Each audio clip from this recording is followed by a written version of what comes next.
ఇదేంటి బాబు ఇన్ని పనులు తిరుగుతున్నారు? బాగా ఆకలైందా ఏంటి? ఏం చెప్పమంటావు బాబు నాయి అవస్థ. మా నిష్టదడితుడు ఒంటిపూట భోజనం ఆర్డర్ వేశాడు.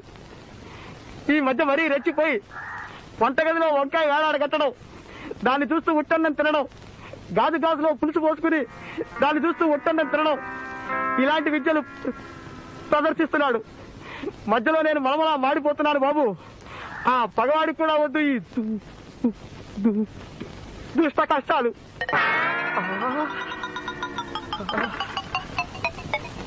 తమరు పొలం వెళ్ళారని నేను పొలం వెళ్ళాననే నమ్మకంతో అడ్డమైన వాళ్ళకి నా మీద సాడీలు చెప్తావా?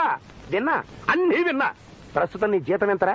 ఒక మనిషిని ఇంట్లోకి అద్దెకి తీసుకురావడంతో కాస్తంత పెరిగి 6 రూపాయల 10 పైసలైంది మహాశయ. నా మీద చాడీలు చెప్పినందుకు నీ జీతంలో 6 రూపాయలు కోసేస్తున్నాను. పో, నీ దిక్కును చోటు చెప్పుకో. 6 రూపాయల 10 పైసల జీతంలో 6 రూపాయలు కోసేస్తావరా దొడ్డికాల దద్దమ్మ. నీ కళేబరానికి కాకులు ఎత్తుకుపోను. ఆ 10 పైసలు మాత్రం నాకు దేనికిరా? నువ్వే ఉంచుకో, రేపు నీ పాడి మీద వేయించుకుందువు గాని. వాష్ బేసిన్ లో చేపలు పెట్టేవాడి మొహంలో మొహం చూడు. పోతావురా రే, నాశనం అయిపోతావు. ఏమిటి భోంచేస్తున్నారా?